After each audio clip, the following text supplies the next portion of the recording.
Hey guys, we're back to War Thunder, the free-to-play aerial combat game where we're going to be talking about some of the advantages of the American Airacobra versus the British Spitfire.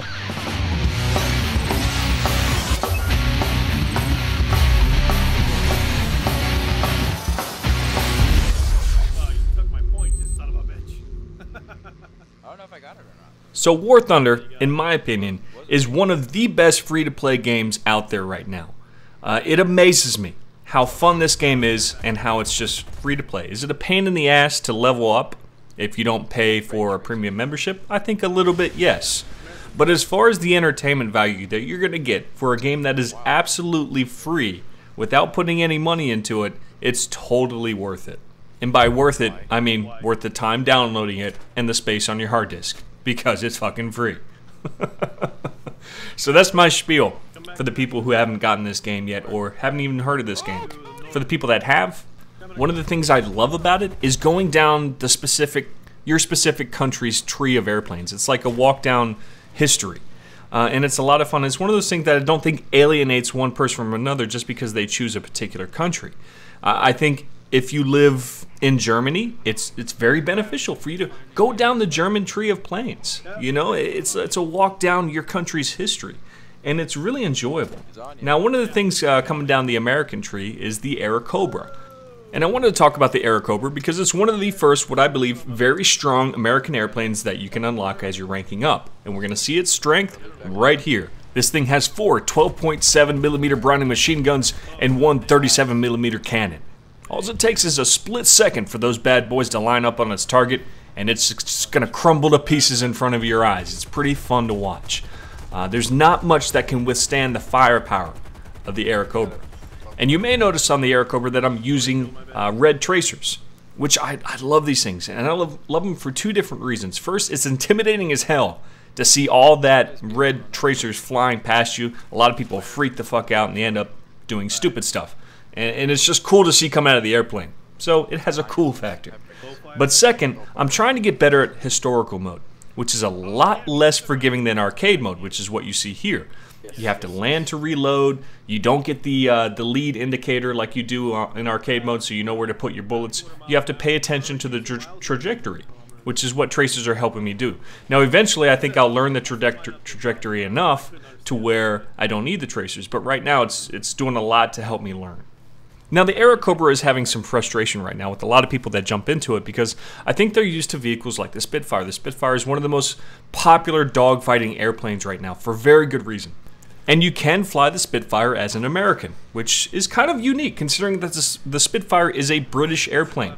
And that's caused some confusion because most of the airplanes, they try and keep to whatever was developed by that particular country, you know, so like the Mustang and the Airacobra for the United States, the Spitfire for the British, you know, all that good stuff. I'm not a huge aviation kind of guy, but I do recognize the name Spitfire and know that that is of British design. And the reason that in some cases Americans are able to fly the Spitfire is because during World War II, you know, the United States wasn't involved in the beginning. But we did send volunteer pilots to help out the British, and they flew Spitfires. So if you're going down the American tree and you want the absolute best dogfighting airplane in my opinion, you're going to have to unlock that Spitfire. It's going to require some Golden Eagles, but it's worth it. The Spitfire has the best time to turn out of any of the airplanes on the American side. Aside from like those initial starting airplanes, which are really bad. So some people, when they jump into this Airacobra, they try and treat it the same way, as if it's a dogfighter, and it certainly isn't. You should not try and dogfight with the Airacobra. You are going to lose. With all of your firepower, all of your ability to take somebody out in a few quick seconds, you will lose the fight. And the reason is, you turn god-awful slow. This airplane is not meant for tight turns. It just can't do it. Look how god-awful slow that is. So you sacrifice dogfighting capabilities for sheer firepower, and you need to realize that when you get yourself into fights. What I'm doing right now, I should have just turned and boogied, but I was already in the dogfight. I was in it for the long run. There was no way I could outrun him, so I just had to suck it up and hope that my friend could help me out, which he was unfortunately unable to. So down I go. With the Airacobra, you need to stay high. You know, gain your altitude. Altitude is advantage in this game. Dive down, lay those cannons into somebody, tear them apart, enjoy the fireworks, and then boogie back up to a high altitude.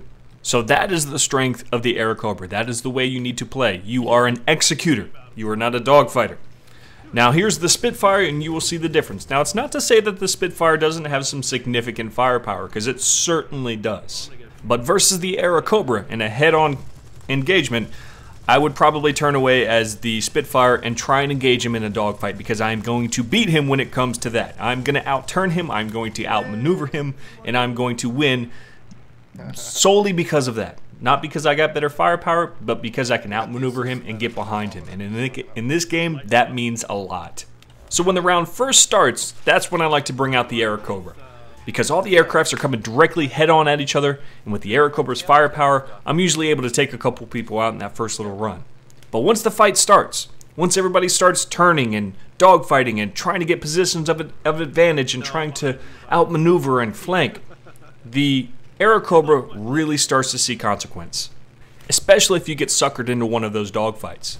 So go in, take people out head on, and then just keep blasting past them. Don't turn around and get suckered into that dogfight like so many people do with the Airacobra. Just keep on going. Get yourself some altitude and then turn back around and come back for another dive at somebody that's already involved in the dogfight. If that's not the way that you like to play, if you like to do more dogfighting, if you like to maneuver and turn and do flips and get behind somebody and take them out that way, the Airacobra is not for you. I'm going to let you know that right now. Airacobra, sheer firepower. If you want a dogfight, this is your airplane right here. So that's why I wanted to make a video on this, because it's two different play styles that you see in the game, and not many people understand that concept right off from the beginning. And I think it's important to kind of cover, especially as one of my first videos on War Thunder. These are some of the best airplanes that you can use for those specific roles. I think the Mustang is going to replace the Airacobra for me when I finally unlock that, but we'll see. I'll let you know when I get there.